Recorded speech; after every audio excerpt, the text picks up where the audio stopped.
Hi everyone, and welcome to a new month on Patreon. I am thrilled to bring you this month's project, which is called the Landis Bodice. So we've been working on skill building this whole year, and I would be remiss if I didn't include a strapless style bodice so that you could really focus on building structure into your garments. So very excited about the design of this. It has a really beautiful, classic shape. It is similar in some ways to the L'Amour bodice, but I kind of call this like L'Amour on steroids because you have a way more exaggerated sweetheart neckline. You also have the option of the basque waist.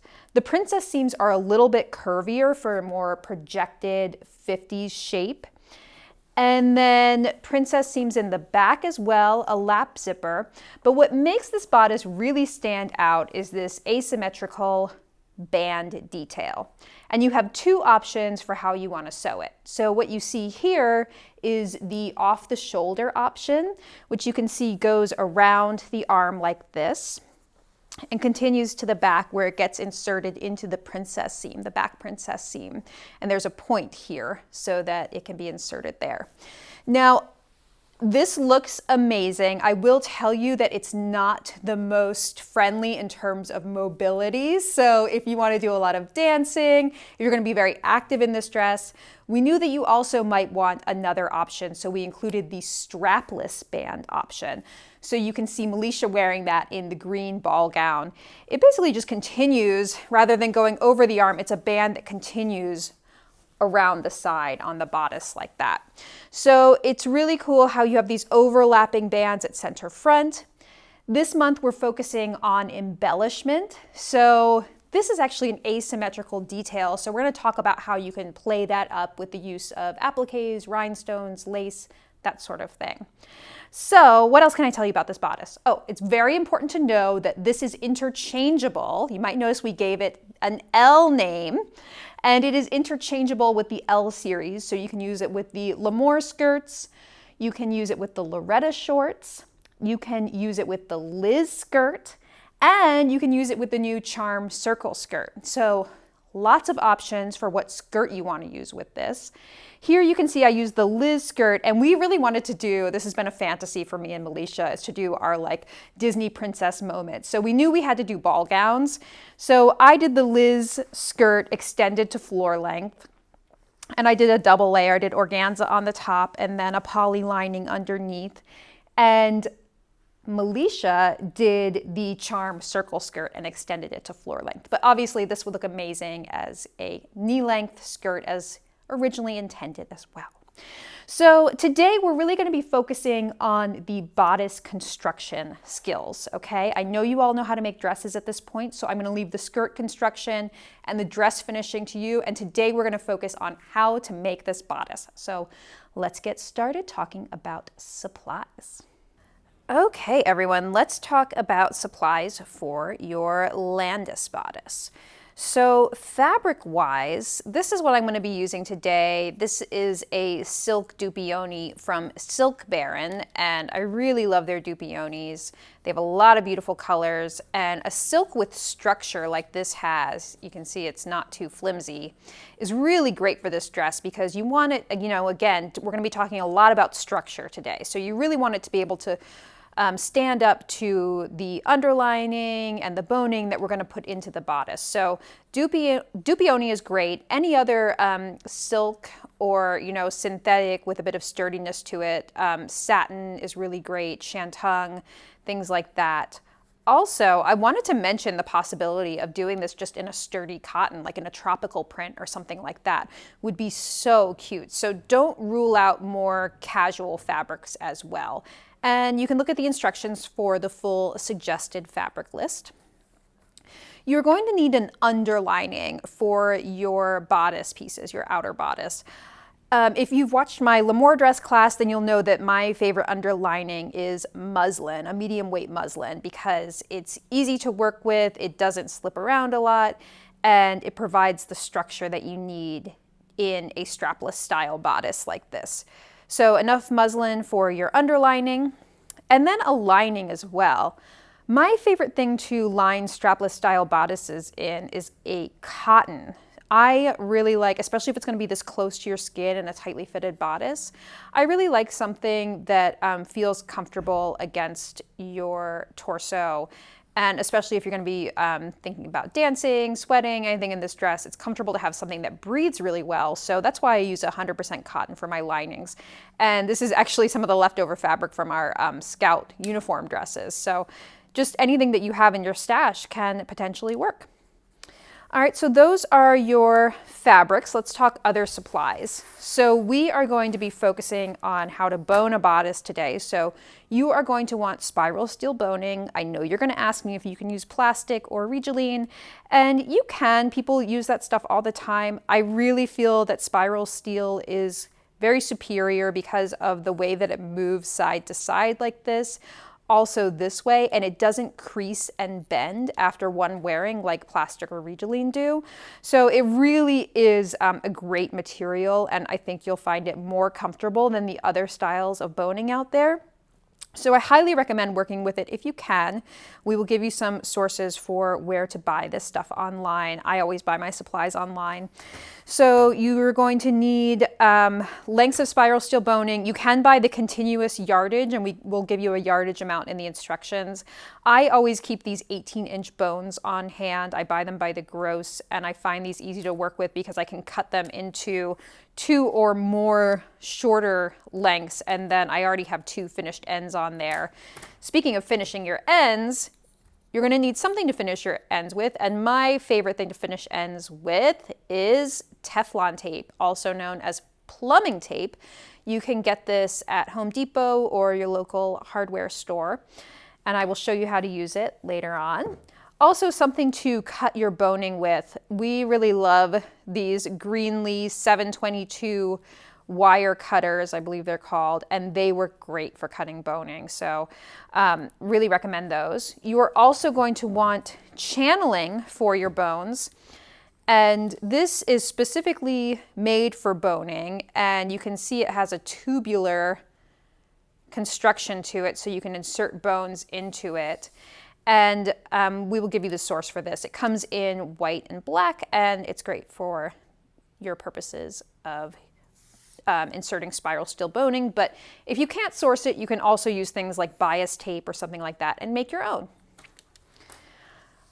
As always, you will need thread to match your project. All-purpose poly thread works great. I'm going to be using a contrast color today so you can see what I'm doing. To make your dress, you will want to have something to stabilize the zipper opening in your skirt. So, you know, I always use this stabilizer tape for just the zipper opening on the skirt. Also, obviously, a zipper to match your fabric. And then, as I mentioned, we're going to be talking about embellishments and trims today. So just a few things. I mean, the sky is really the limit when it comes to embellishments, but I'm going to be talking about lace appliques today. These are 2 mirror image lace appliques, these 2. And I'm probably going to be using some Swarovski crystals on top. So you can source some crystals as well as some non-toxic gem tack is the glue that's my favorite to use. And some other options, you know, just think about what you might want to do. This little floral trim is really fun. You could cut it into single little floral appliques and kind of layer them together. Melisha, on her gown, she used faux flowers from Michaels and then just put a rhinestone in the center. But we'll get to embellishing at the end of the video. So what else? I think that is it for now. We're going to go on to talking about the pattern. Okay, let me take you through the pattern pieces for the Landis bodice. So these 4 pieces in the center, and these are shrunken down, obviously, so that we can look at them in one place at the same time. These 4 pieces here are your main strapless bodice pieces. And worth mentioning that if you love the shape of this bodice, and I kind of do, like you can omit the straps altogether. So you could just have like a basic strapless bodice if that's what you're looking for. So just something to note.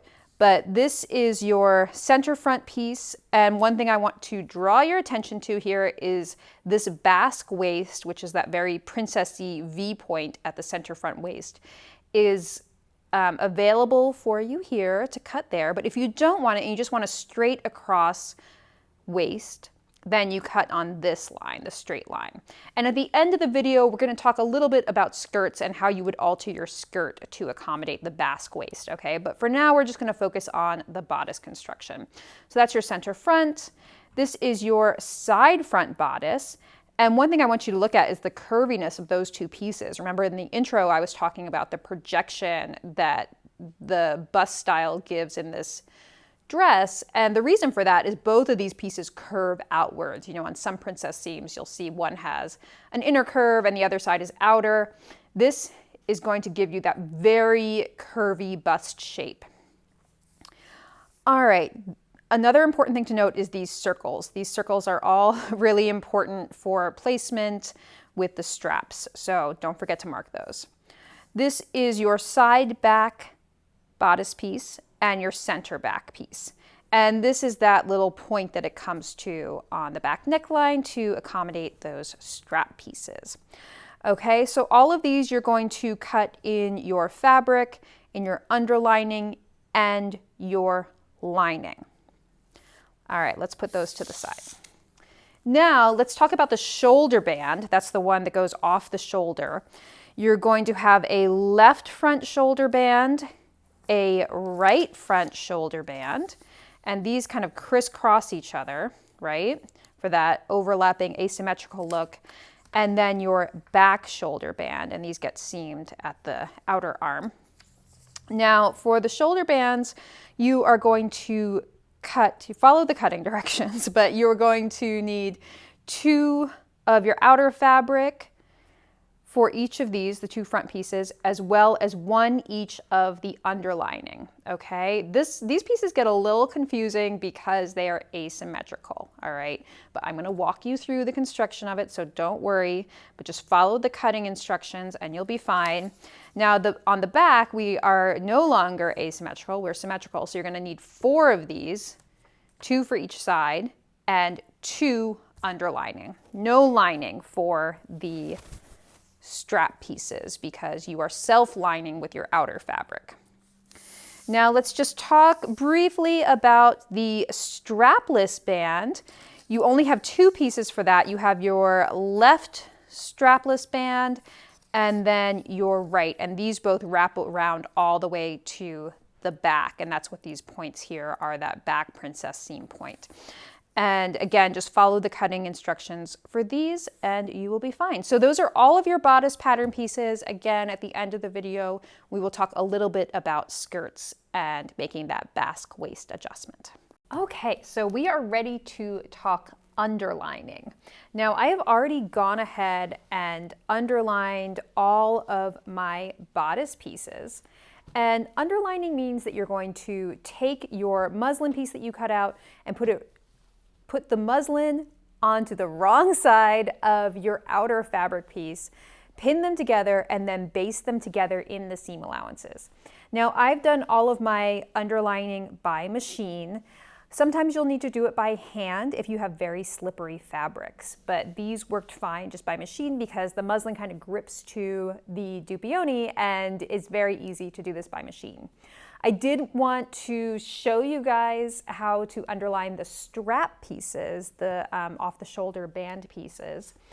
This gets a little confusing, as I mentioned, with asymmetrical designs because you are going to have your right strap piece, or strap shoulder band piece, I think is what we're calling it, that goes off the shoulder on this side, and then the left piece that goes like this and it underlaps here, right? So this is what it's going to look like. Now the thing you need to remember, because you only, normally we would cut 2, right? If a design were symmetrical, we would just cut 2, cut it on a double layer, and they would be the same thing. But because these are very different pieces, we need to keep in mind which side you're going to underline. Now, you're going to have one set that is your outer band piece, and that side should be underlined. Okay, so you can see I have the muslin here. And then you'll have a second piece that is almost like a facing or a lining that is going to finish off this lower edge and get turned in. And that does not need to be underlined, okay? So if you need to hold these pieces up to yourself and figure out which side needs to be underlined, that's totally fine. It's what I do every time, but I just wanted to warn you about that, okay? So let's look at one of these for an underlining example.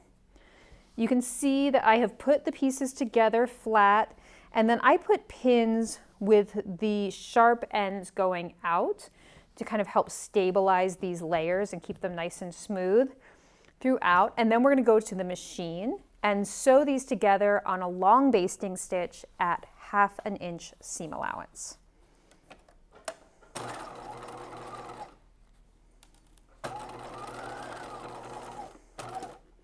And you can pivot at your corners. Another thing that people like to do is just sew right off the edge and then start again from the other side so that you have 2 intersecting lines of stitching, and it is totally your preference. Whichever way you like to do it is fine. I'm going to be pivoting on this piece.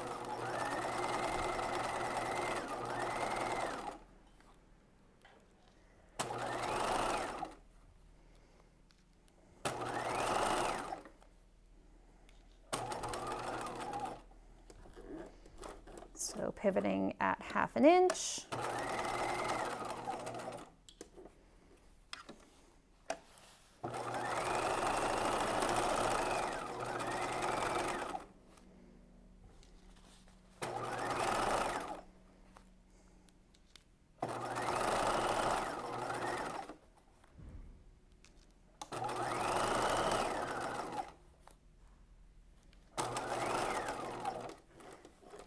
There is one band piece underlined, and hopefully you can see how much stability this lends to your pattern, especially with this kind of structured bodice. And we did put in the instructions that another option, if you are not into underlining, you could also use a lightweight fusible interfacing and fuse it to all of your pieces. But I really like how muslin gives it this sturdiness, and I feel like it really gives you a great result in your bodices. So that's why I do mine this way. Okay, so now we are going to work on assembling our shoulder band. And just to note, I'm going to be doing the off the shoulder version today. So make sure that you're following those instructions if that's the version you're doing. Otherwise, we have written instructions in the instructions document for the strapless band, okay? Now, this is the most complicated part of this bodice. Again, it's asymmetrical, but also if you've sewn the Liz dress, it's actually kind of similar because there are parts of the strap that you want to sew and other parts you leave open. Not to worry, I'm going to walk you through the whole thing. Okay, so here is your right shoulder band, that's the longer one, and your left shoulder band. And I'm working with the underlined set right now. Now, I'm also going to grab my back shoulder band pieces, and these are going to get sewn together at that outer arm seam right here. So you can put these right sides together, matching these seams. So you're going to sew one back band to the left front band and the other back band to the right front band at the shoulder. So put those right sides together. And now I'm just working with underlined pieces right now. Okay, and I have another set that hasn't been underlined. Okay, now we're going to stitch these together at 5/8 of an inch using our regular seam allowance, which should be 2.5 millimeters.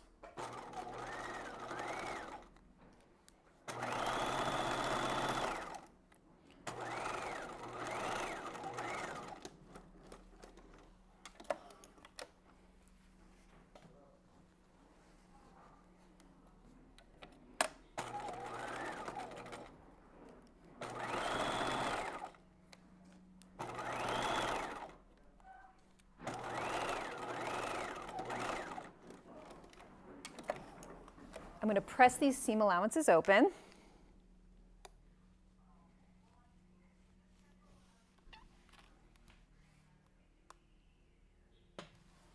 This is heating up.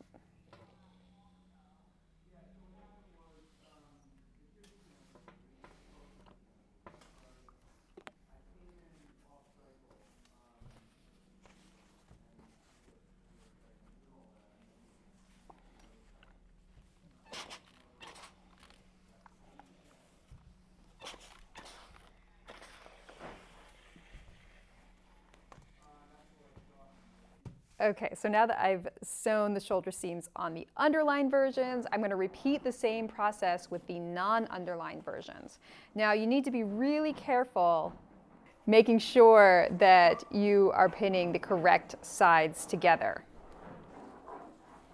Just keep in mind that these are going to be sewn to each other and you don't want to accidentally sew two of the same ones, right? They need to be mirror images of each other. So I just lay them out like this. These are my right bands. And I know that these are going to have to go right sides together. And so now I know that the seam needs to be sewn this way. So again, right sides together, sewing a back band piece to the right front band piece. And I'm going to repeat the same thing for the left front band sewn to the back band, the non-underlined pair.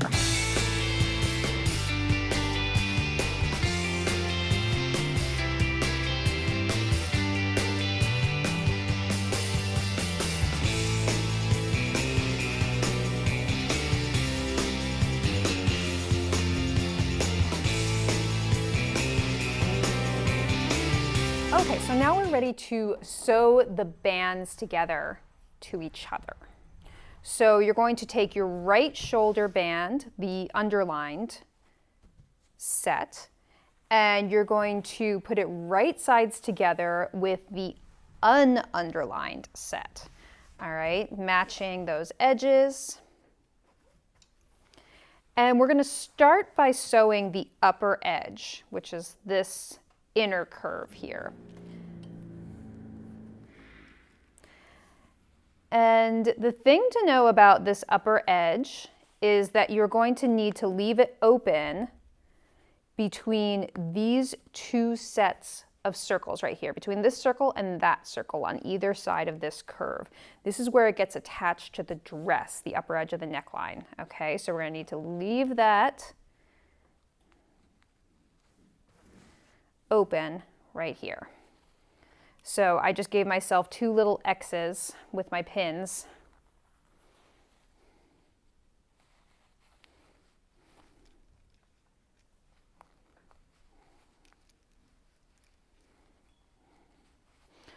And then the rest of the neckline, this upper edge, you can sew as you normally would. So I'm going to start stitching 5/8 of an inch, usual seam allowance, and usual stitch length. When I get to my first circle, I'm going to backstitch and break my stitching. And then I'm going to start again at my second circle.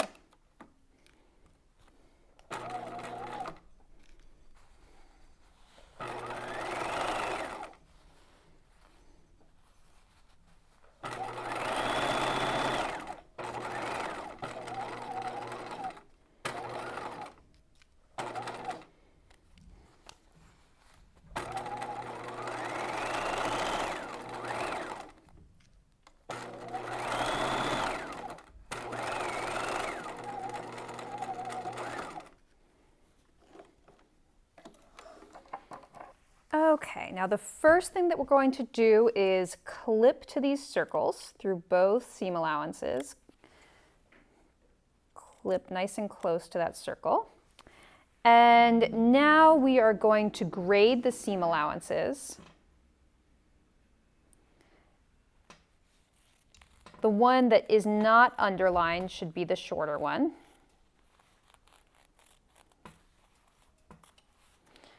And the underlined one can be slightly taller.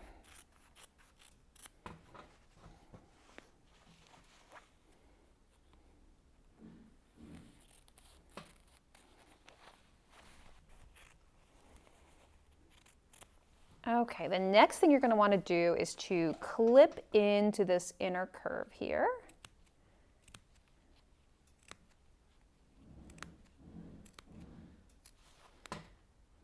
Just every inch or so, like so. And now we're going to understitch. So I'm going to open this out and we're going to understitch on the non-underlined side of the strap.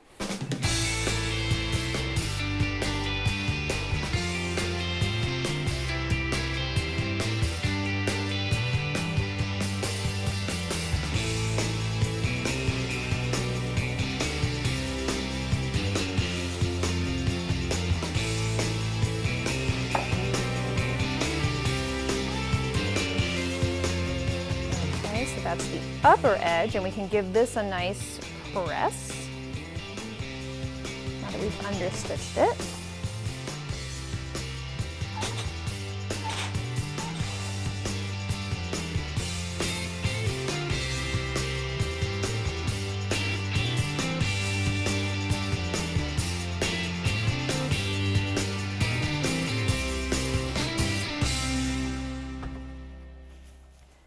And this is where you clipped your seam allowances here. So just turn those seam allowances to the right side.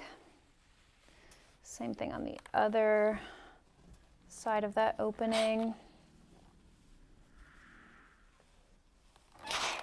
Like so.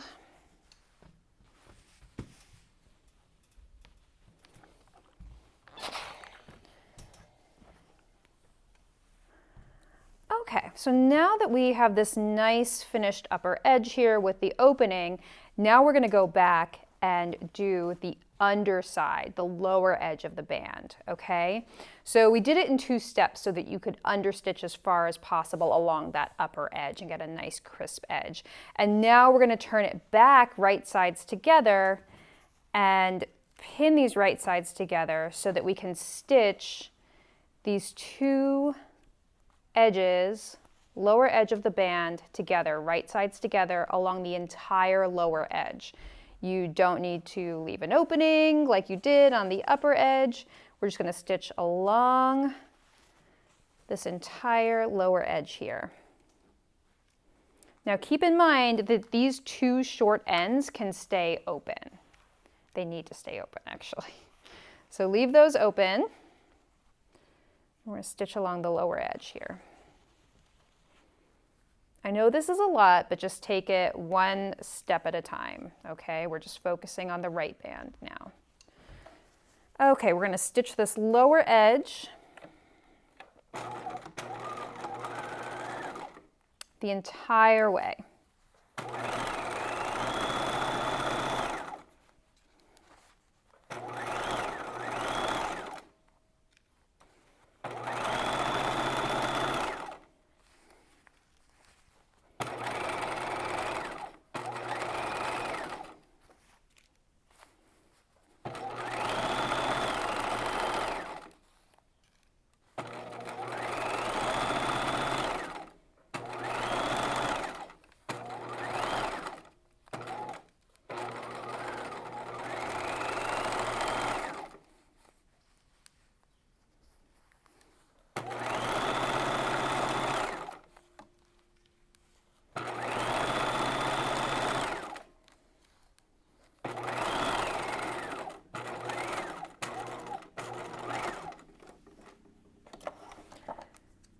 Okay, next thing we're going to do is grade our seam allowances again. So same as the upper edge, the non-underlined seam allowance is going to be the shorter one. And the underlined seam allowance will be the longer one. So just go all the way around grading those seam allowances.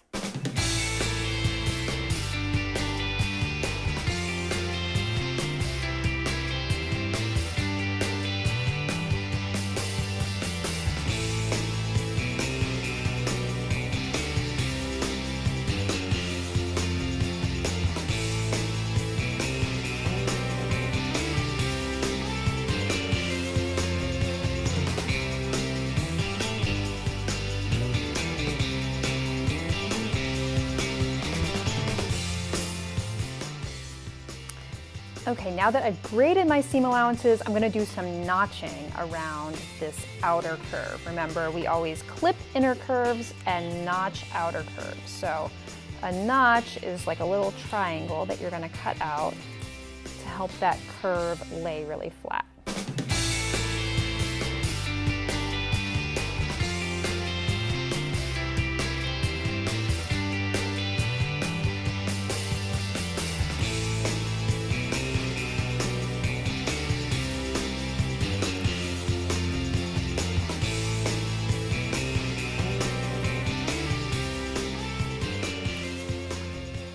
Okay, and see where this starts to become a slight inner curve again. Now you can do a few clips rather than notches.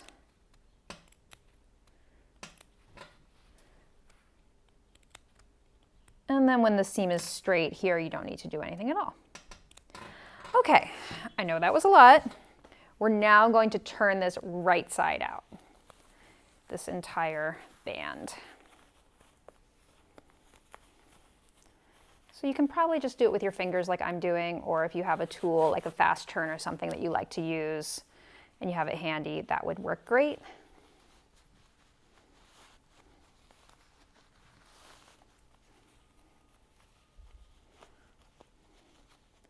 And all these steps are what are going to help you get that really crisp, beautiful overlapping band at the center front. So just take it one step at a time.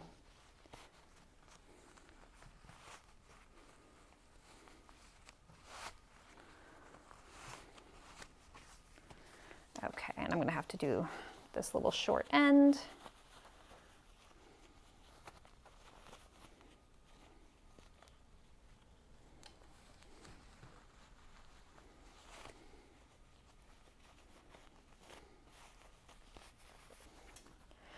Okay, and I did want to mention that if you like, you can get in here and understitch the areas where you're able to, but obviously these closed parts of the band, you're not going to be able to understitch that lower edge. So just keep that in mind. Now, as you're pressing, you do want to roll that seam line out to the very edge on the lower side. And we're just going to press this whole piece nice and flat.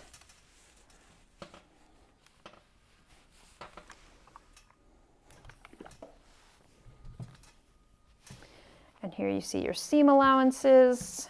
Turn to the right side at that upper bust curve.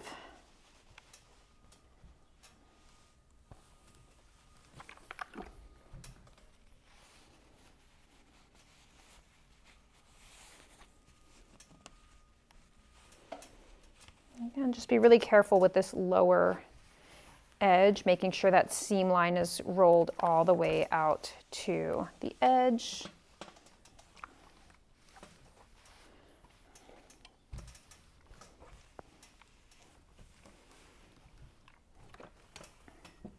Okay, so we have our underline set and our non-underline set. We're going to put these right sides together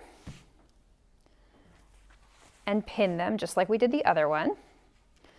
Now on this set, we are going to sew from the circle to the center back.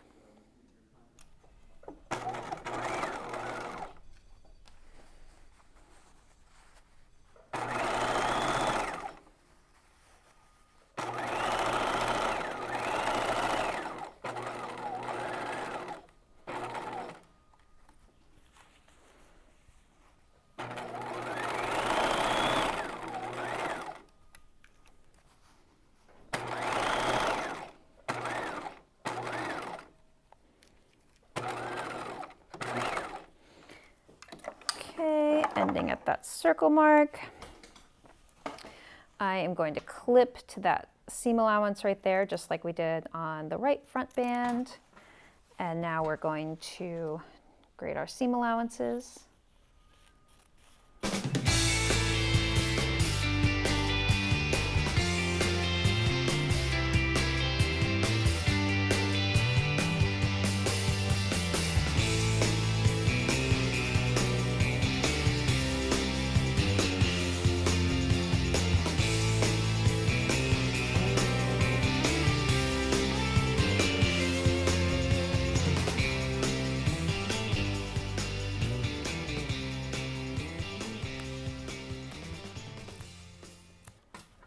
going to understitch.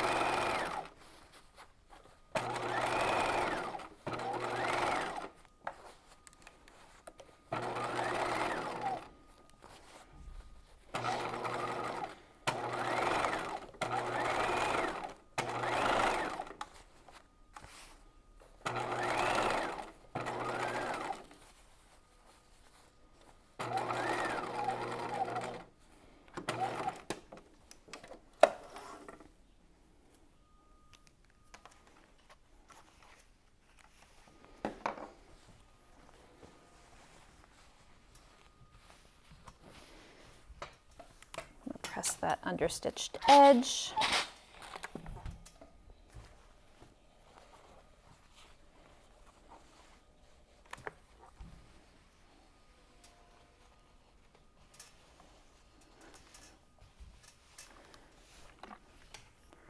Okay, and now I'm going to repeat the same process, turning it back, right sides together, and stitching along the entire lower edge.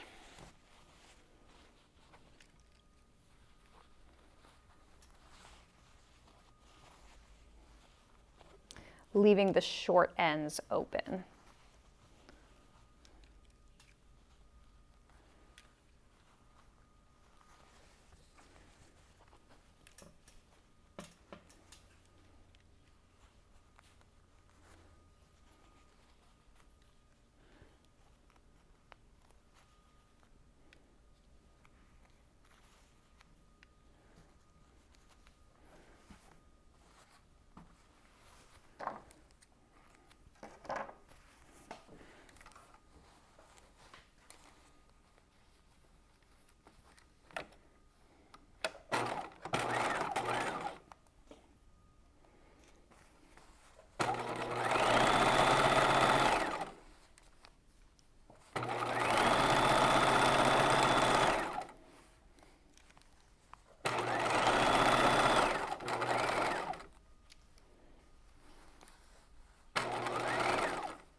And grading those seam allowances again, followed by notching and clipping.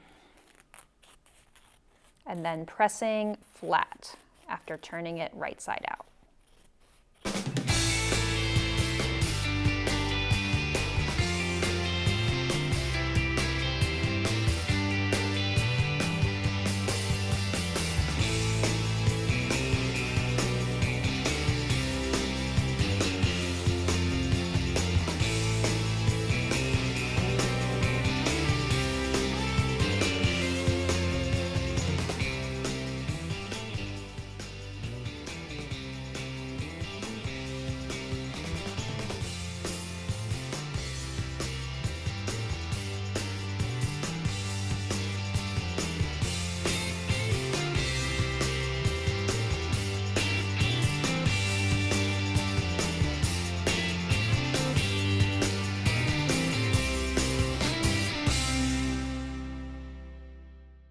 Okay, so here is my left band. I'm going to baste it together where I've pinned it here along that short end and this short end.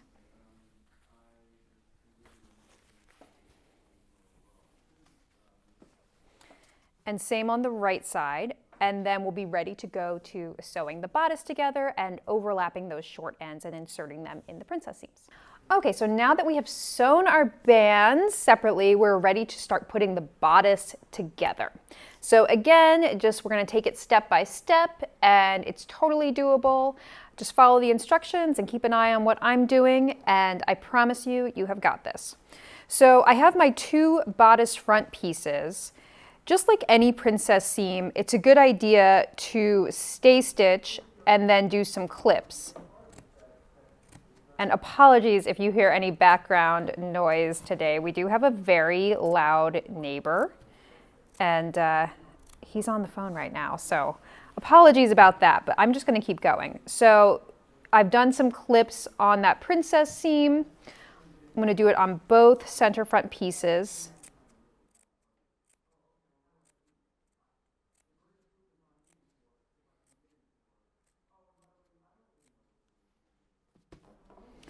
Next, I'm going to take my left front band and I'm going to match it to my left bodice center front at center front here, just this short end.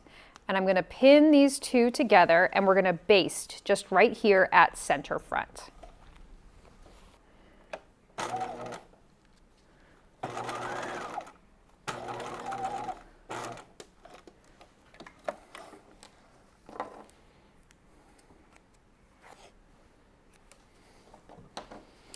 Okay, so now that is going to be inserted into the center front seam.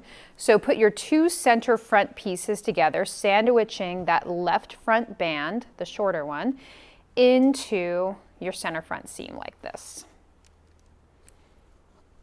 And all of these steps we're doing in this order are just to get that beautiful overlapping detail at center front. So I'm going to stitch with my regular stitch length now, not the basting length. 5/8 of an inch.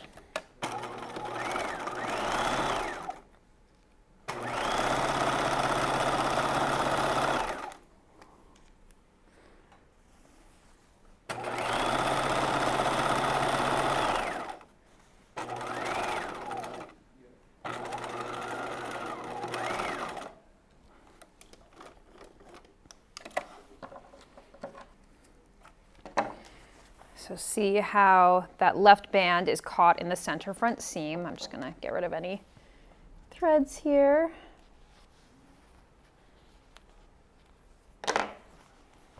And now we can press this center front seam open on the wrong side.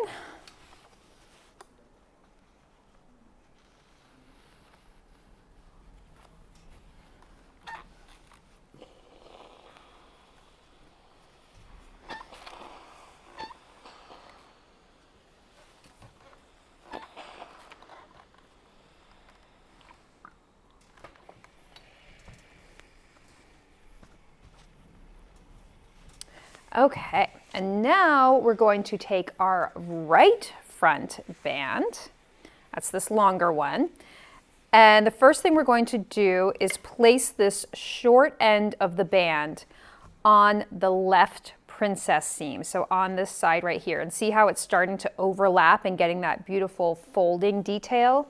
So what you're going to do is find on the wrong side of your piece, you're going to find those 2 circle marks. And you are going to center this short end of the band in between those 2 circle marks. And pin it in place, and now we're going to baste it in place. But you can see how it's starting to come together now, so super exciting. All right, we're going to baste this in place.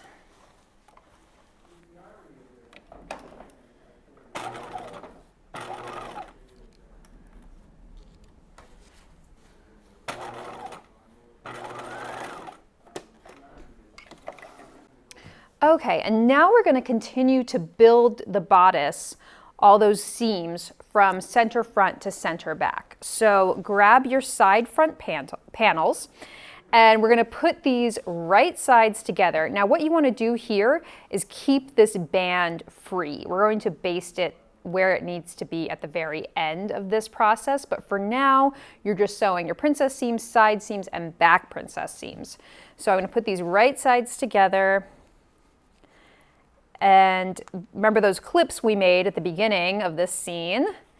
You may need to spread these depending on what cup size you're doing. So the bigger the cup size, the more extreme the curve is going to be right here. So you can spread those clips to get them to match. to get those two sides of the curve to match. And now we're going to sew this seam and press it open.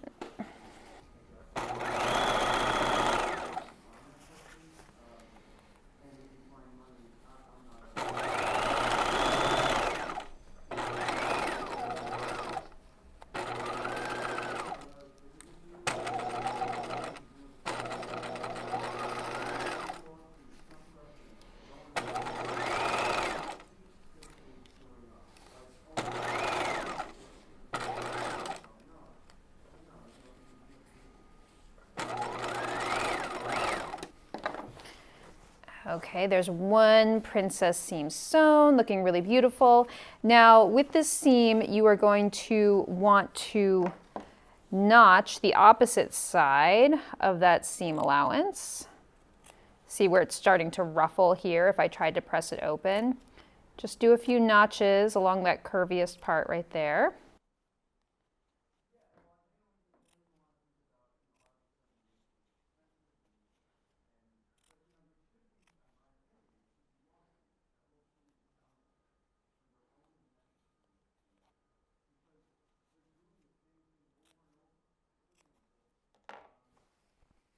And I'm going to grab my tailor's ham and we can press this princess seam open over the curve of the tailor's ham.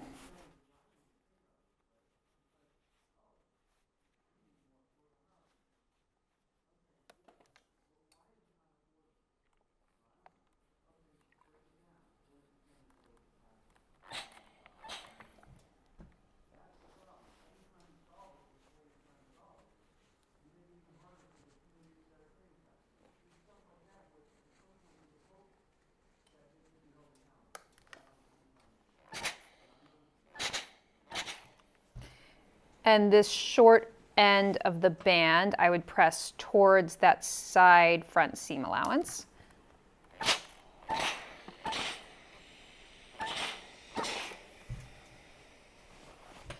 So you're looking for a nice, smooth princess seam here. So you can spend a little more time on that. But I'm going to move on to my next princess seam. So again, just get all of the bands out of the way. Sew your princess seam. And then I'm going to keep building out. So side seam and then the back princess seams, okay? Just continuing to build that bodice out from center front to center back.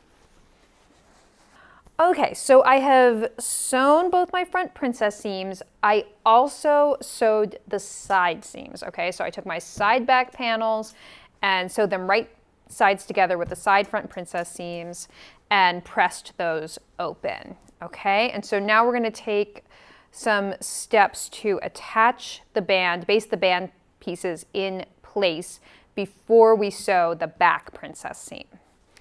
Okay, so at these raw edges on the left side of the bodice, we are going to just baste these raw edges together, the band and the bodice itself, and you'll see there's a notch on the band that matches the princess seam of the bodice.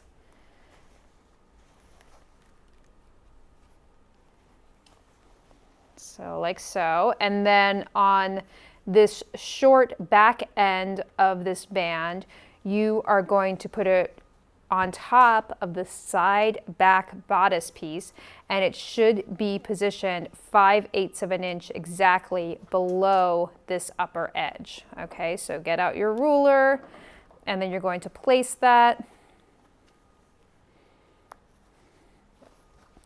like so. And then same thing on the other side. You're going to start at the center front seam and you're going to take your right front band and see where those seam allowances are turned to the right side of the band. You're going to match those exactly to the center front point here. And again, can go around this neckline and match the raw edges of the band to the neckline itself, matching any notches, circles, etc.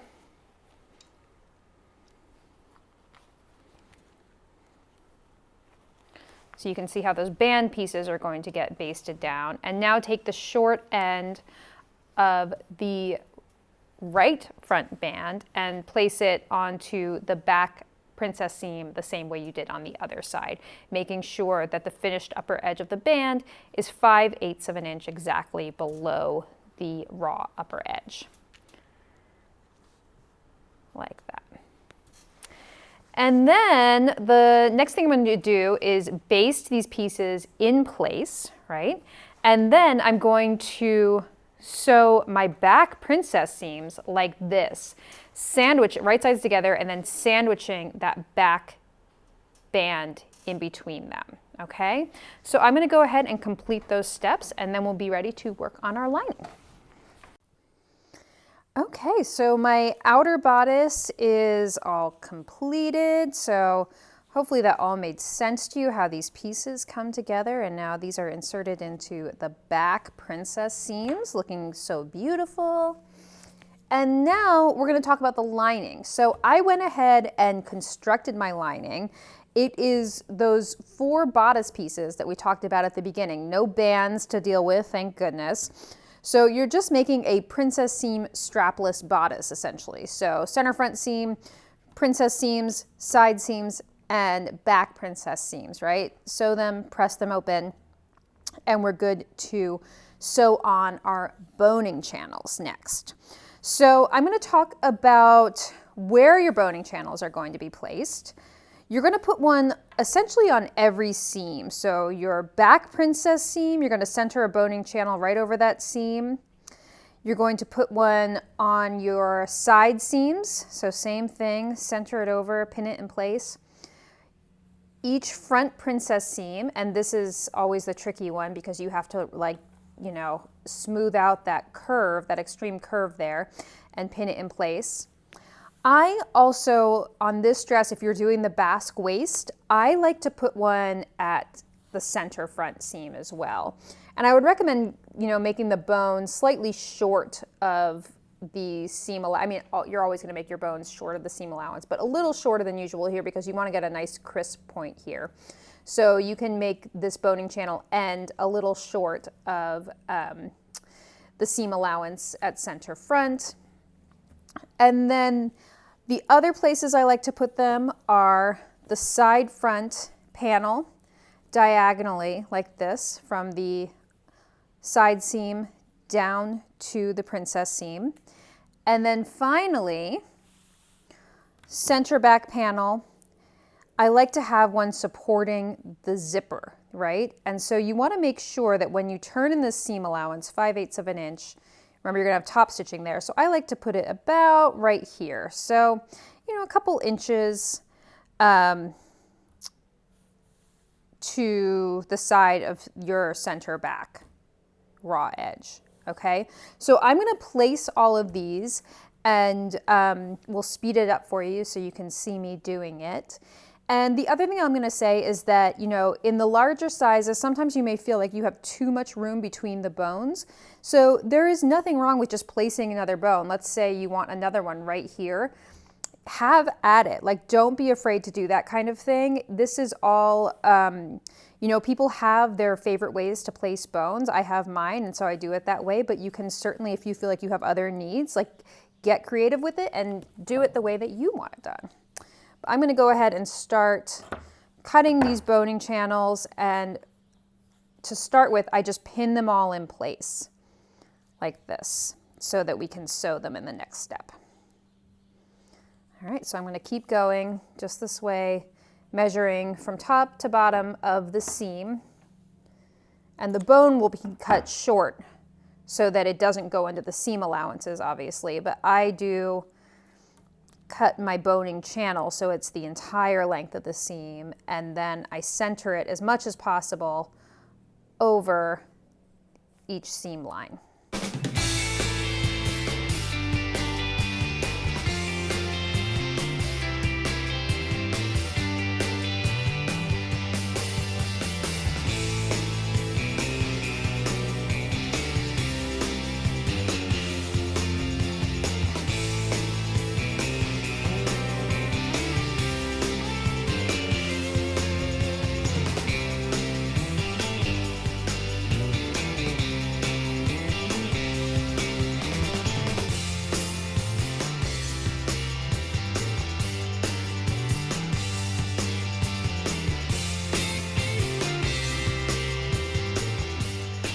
Okay, so I've finished pinning on my boning channels, and you can see that I left this one just about an inch short of the upper edge.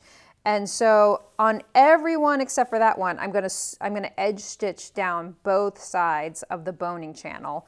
But when I get to this one, I'm gonna make sure to close off the upper edge as well so that the boning doesn't come up through the upper edge. All right, so we're gonna head over to the machine and start stitching down these boning channels. Okay, so we're ready to sew on our boning channels that I've just pinned. I'm using my edge stitch foot, and we're just gonna sew top to bottom on each side of the channel.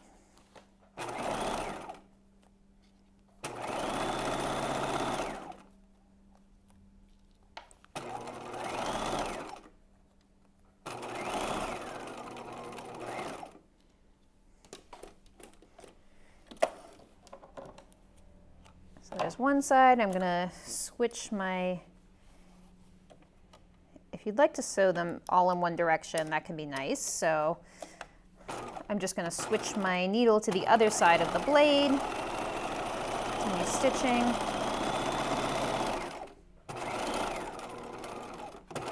And these channels, the flat ones, are super easy to sew. Keep in mind that once you get to the front princess seam, you're gonna have to take a little more time with it. And just take it slow and make sure that you sew it around that curve. All right, so I'm gonna keep going like this, sewing all of my channels.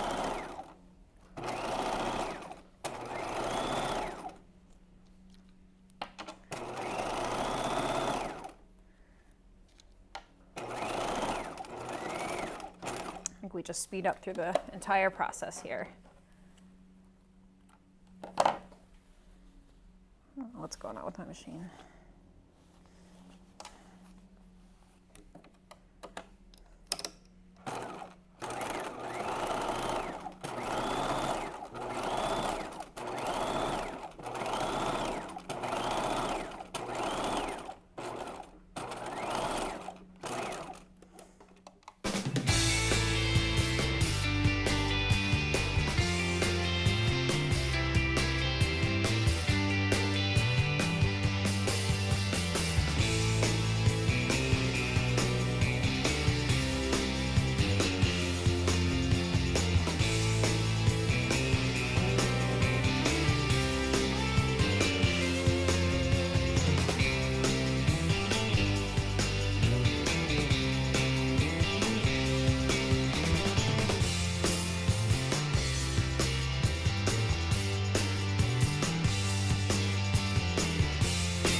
Okay, so you can see that I have finished sewing all of my boning channels onto the lining. And now, before we insert the boning into the channels, we're gonna sew the lining together with the outer bodice. So what you're gonna do is grab your outer bodice, and you're gonna want to turn down the shoulder straps. If you sewed the shoulder straps, you don't have to worry about this if you did the strapless bands. But just make sure that they're out of the way of the seam allowances up here. And you're gonna put these two layers right sides together. And I recommend pinning from the bodice side because that's the best place to stitch so that you can see where you're pivoting at your sweetheart point. So you wanna make sure that you have good visibility for that. So I'm just gonna pin matching seam allowances. And this is an important point right here where the band gets inserted into the back princess seam. You're gonna just make sure that that's turned down as much as possible because you don't wanna catch that band in your stitching. And this is just a pivot point right here. And I'm gonna continue this pinning to the other side. And then we're gonna talk about how to handle the back zipper opening. So if you've taken a class with me or you've taken my L'Amour dress online class, then you know one of my signature things I like to do is what I call a clean finish at the back neckline opening when inserting a lap zipper. And I use a lot of lap zippers because they have a really vintage feel to them. But it can be a little tricky. What do you do with a lap zipper what do you do with these seam allowances at the top with a lap zipper? So I'm gonna just go over quickly my method of getting those seam allowances to look nice and clean finish at the upper back neckline where the zipper opens. So what we're gonna do is we're going to be working from the back of the bodice, right? And so you should see the bodice, if you lift up the lining, you'll see the bodice back facing you, and then you'll see the lining on top of it. Now, hopefully you've done a lap zipper or two in your time, and you would know that the right side, as you're looking at the dress, is going to be the underlap side of your zipper, and then the left side of your dress would be the overlap side. So we're going to do two different treatments at the back neckline. Call it the neckline, but it's really like your upper back, right? So at the back neckline, at the zipper opening, we're going to do two different treatments on either side, depending on whether it's the overlap side or the underlap side. So on the right side, as you're looking at it, you're going to take both of those seam allowances and turn them towards you, okay? So they should be turned up together and facing you. So I should see the raw seam allowance edges on this side of the lining as I'm looking at it. Now you're going to turn those towards you 1/2 inch. Like so, and then pin them together. And then on the other side, the overlap side, you are going to turn the lining in 7/8 of an inch. So you're turning them in separately, but you're still turning them both up towards you. So turn that one in 7/8 of an inch, and then the dress you're going to turn in 5/8 of an inch. And the reason for this is that you want to see a 1/4 inch gap between the two, so that when you turn them right side out, you should see just like a little bit of a gap between those two, so you'll get a clean finish and they won't cover your lap zipper on the inside of the garment. Okay, so you're just going to look between those layers. I know I've got a lot of shedding and stuff going on with the Dupioni, but you should just see a 1/4 inch between those two. So they're both turned towards me. And now I'm going to stitch all the way around the neckline, starting at this center back side. I'm going to go all the way around. I'm going to pivot at the center back princess seam. I'm going to pivot at the center front princess seam, right? I'm sorry, the sweetheart neckline. You want to get a really nice sharp V there, so be really careful there and make sure that you pivot exactly at that center front seam line and then continue along to the other side, finishing at that back fold that we just folded at center back.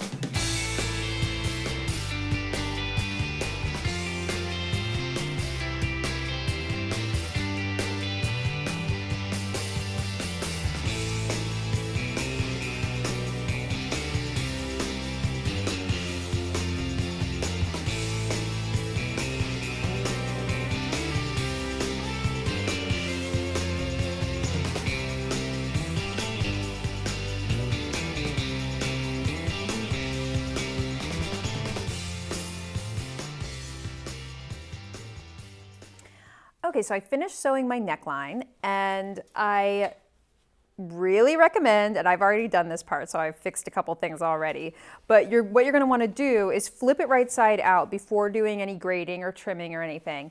And you want to check a few points. You want to check your center front points, and this band should just be meeting at your V point here. You don't want it to be, you want the stitching to be cutting in too much into this band. You also want to check the 2 points where the shoulder band connects to the bodice, okay, to make sure that those points look good, that they're not stitched over, or that you have any exposed seam allowances there. So check all of those points, go back and make corrections if you need to, just, take out the stitches in that area and you can re-sew it, no big deal. And then the next thing we're going to do is grade and trim this neckline. So starting at these center back folds, you can just trim diagonally across there. And now I'm going to grade these seam allowances so that the lining seam allowance is the shorter one, and then the dress seam allowance is slightly taller than that. And make sure that you trim away bulk from any of those pivot points that we did. So I'm going to do that around the entire neckline.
Okay, so we're going to trim, you're going to do a little clip right into the center front V point.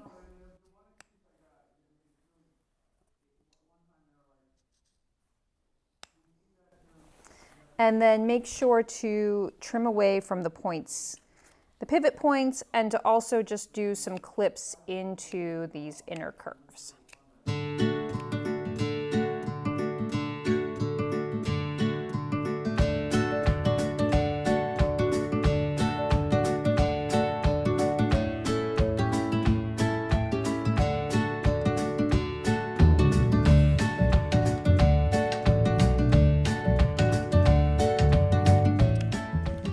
Okay, now we're going to understitch the neckline, so turn it right side out, and then just turn out any little points.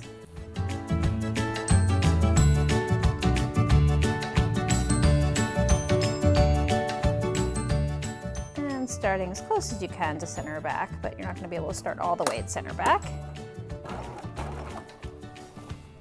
We're going to understitch.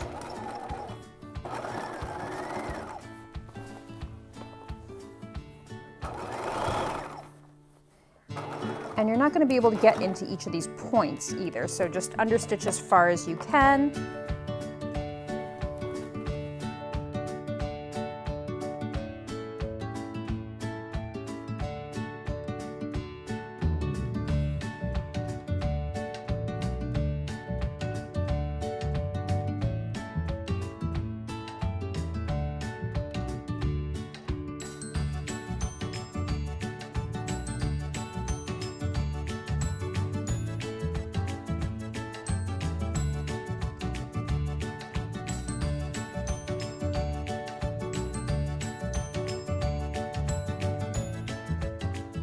Okay, so after understitching, we are going to press this neckline. So it's nice to have a raised surface here. You can see how nice that clean finish looks at the neckline. Just make sure these points are turned out where the band attaches. And we're going to press this neckline from the inside.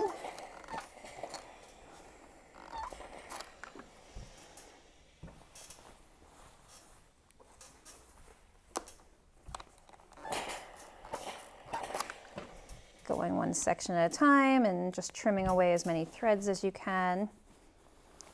Now you may have noticed we didn't do any seam finishing, and that's because this bodice is completely enclosed, so you don't have to worry about the seams fraying. So that's nice, because once it's completely enclosed and the lining is stitched up, you don't have to worry about that, the fraying and the shedding that's happening right now.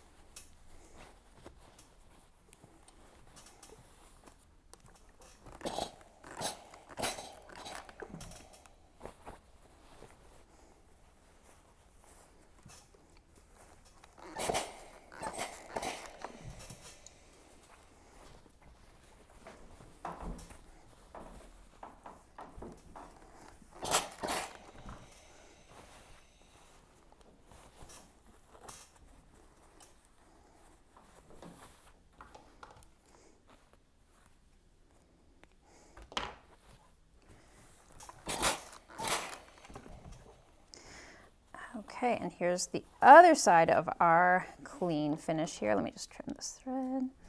So you can see that it's going to be nice and finished at this upper corner, and then the zipper will be applied. So you're going to turn that in 5/8 of an inch all the way down, and then your lining can be hand stitched to the zipper tape here. So see how nice that looks? It's just a quick little added step, and you get such a nice result with that. Okay, so once you're happy with your fully pressed bodice and all your threads are removed, then it's time to insert our boning. Okay, so we are ready to cut our bones to length and insert them into the channels. So you're going to take a length of boning, and as I mentioned in the intro, I'm using these 18-inch long bones. And you're going to make sure it's a little bit shorter than the channel itself, so just below your understitching. And then you want it to end about 3/4 of an inch short of the raw edge so that it doesn't go into the seam allowance and has a little room to move around inside the channel. It doesn't have to be super tight inside the channel. So I just marked it with my thumbnail, and now I'm going to cut this with my Greenly tool. And to save time, you can cut one the same length for the opposite side because you know that those are going to be the same length.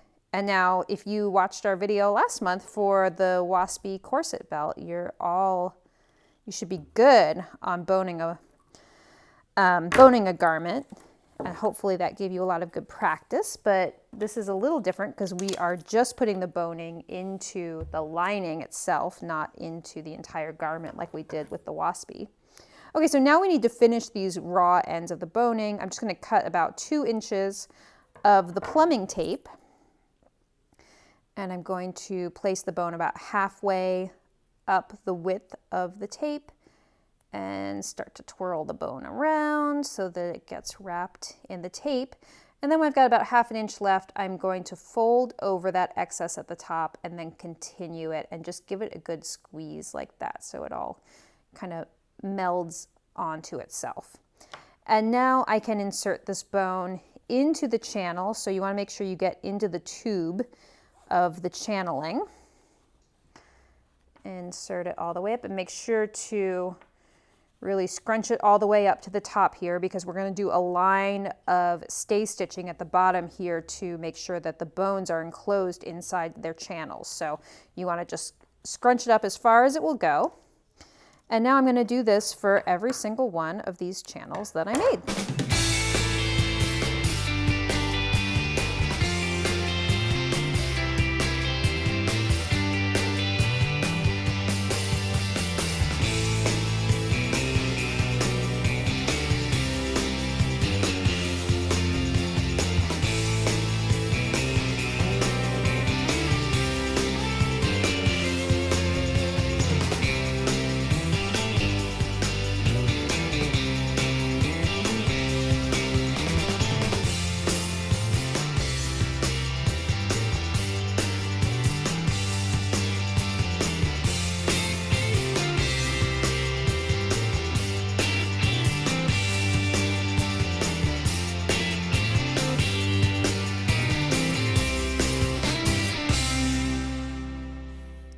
Okay, so I have put a bone in every channel, and hopefully you can see just how much structure the bones give the bodice shape. I just love this part. So, and between that and the underlining, you're going to get a ton of structure in this bodice.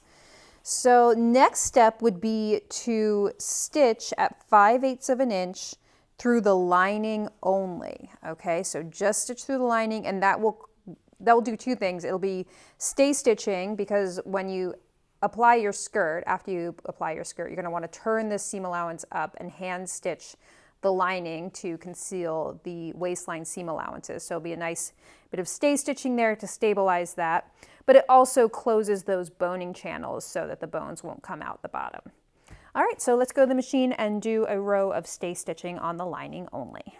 Okay, so I'm going to do that line of stitching on my lining only, so make sure that you're not stitching through your outer bodice as well. I'm using a zipper foot just so that I can stitch closer to my bones without breaking my needle. And I am stitching at 5/8 of an inch. And just be very careful when you're doing this because you don't want to stitch through metal bones.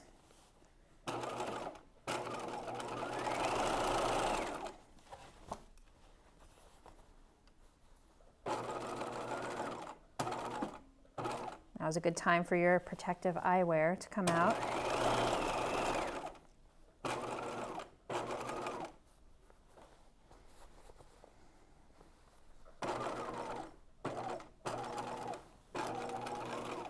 Here I'm stitching around my basque waist, so in a little V point here.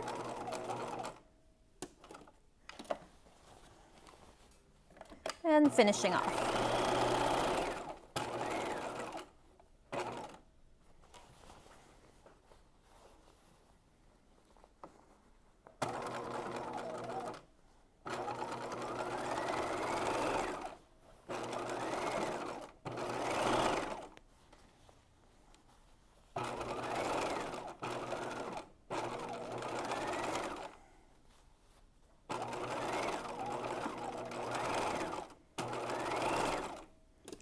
Okay, so there we go. Now our bones are secured. And this is ready to turn into a dress. So here's your beautiful finished bodice. Look at all that nice structure. Needs a good lint rolling. So one thing I did want to make sure to tell you is that if you are unsure of the steps from here on how to make this into a dress, especially if you're using something like the charm circle skirt or just a simple gathered skirt where you don't have the written instructions for how to do this, I do have a full-length free L'Amour dress class that's on YouTube, and it's in several chapters. And so we will direct you to the chapters on now sewing a skirt, attaching the skirt to the bodice, inserting your zipper, hemming your dress, all the things that you need to know to take this from a fabulous bodice into a fabulous dress. But that is it for the bodice construction itself. After this outro, we're going to come back and I'm going to show you how to do a little bit of embellishment and also how to alter your skirt pattern. I'm going to be using the charm circle skirt to match this basque waist detail here. So how do you make the two pieces fit together? All right, but that's it for the main bodice tutorial. I hope you guys have loved this. I hope you really loved learning all these skills with boning a bodice lining, how to make that beautiful asymmetric detail, how to underline, all of the great things that we went over today. So hope you love this project and I will see you next time. Goodbye.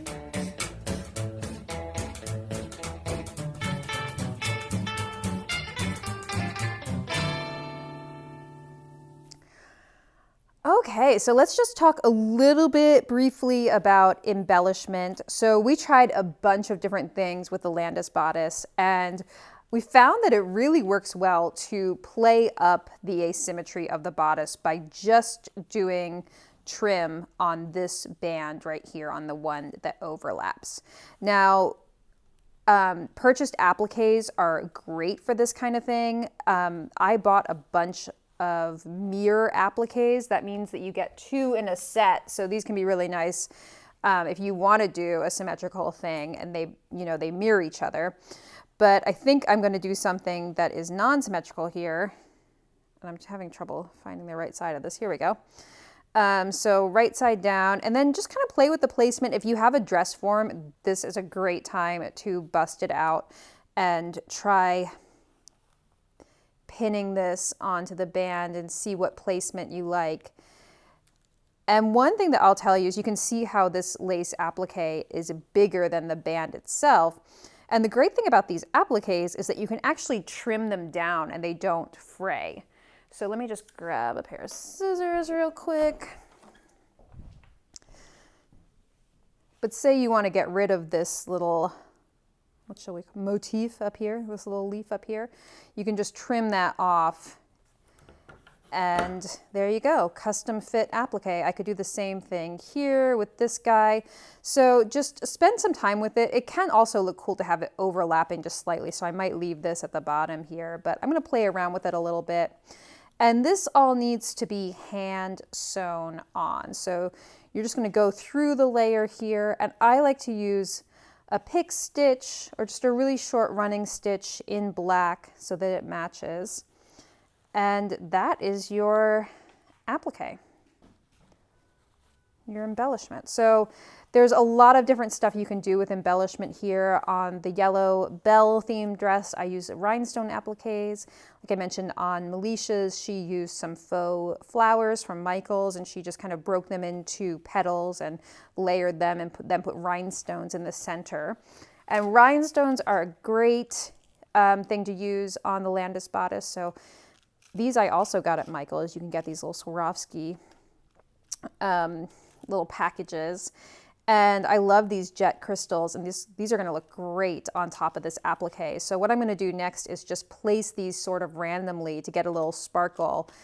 And I'm going to use tweezers and get some of that gem tack glue I talked about and just dip the bottom of the crystal into the glue and just place it wherever you want it and just let it dry. And just doing a little smattering of rhinestones will look really great on this. So that's just a few embellishment tips for you. All right, so let's just talk briefly about how to adjust a circle skirt, or any skirt really, to accommodate this basque waistline, right? Because here is the original line, the seam line that you would cut, and that you would just apply straight to get a straight across seam. If you want to get this V basque shape, you need to cut a V into your skirt as well, to your skirt pattern. So here's what you're going to do. I'm using the Charm circle skirt, which interchanges with this bodice, and you can see that the circle skirt is cut on the fold for the center front. The bodice, however, the Landis bodice is not, right? You have a seam allowance here. And just so you know, I'm using a version that has the seam allowances marked in, but you're going to need to mark in your seam allowances for this process, which I've already done on my skirt waistline.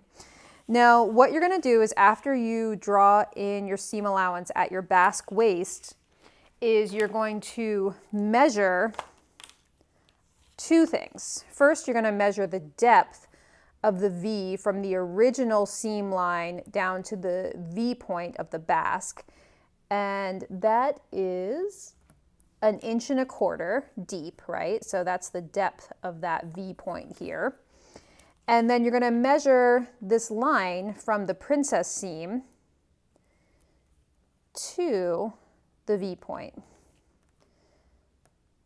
I'm going to do it this way instead. Yeah, you can use a tape measure and just kind of curve it around that curved line. And that's about 3 3/8 inches, right?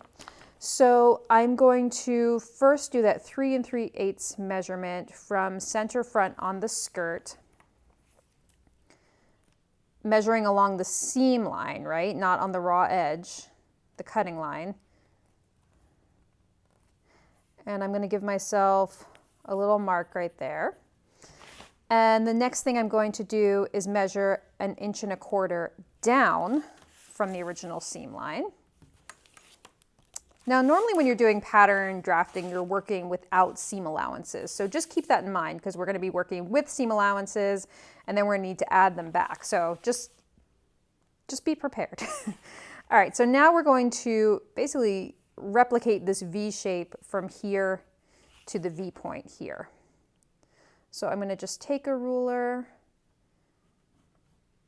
and just angle it over to that V point. And now you could sew those two pieces together. But keep in mind, you're going to need to add back the seam allowance here. You can't just cut on this line, right? Because that's the seam line that we drafted. So, you know, it's funny, it's such a tiny little change we're making here. We're actually just cutting off that point, right? So that we are able to sew these two pieces together. And I would give yourself a little mark right there so you know where your princess seam is going to land. Now, you're going to cut out your skirt on the fold, and then what I would do is stay stitch this point right here and then clip in, so that then you can sew these pieces together, because those points are going to be opposing when you go to sew them right sides together. But really, that's it. And you can do that with any of these skirts. You can do it with a Liz skirt.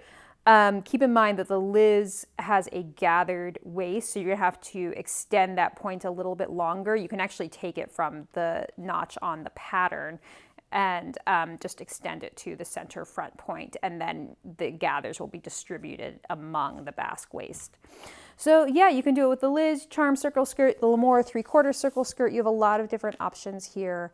You could do just a rectangular gathered skirt if you want something super simple, or you want to use a border print, but there's a lot you can do with it, and this basque waist gives it a really fun princessy feel. So I hope you love this little hack.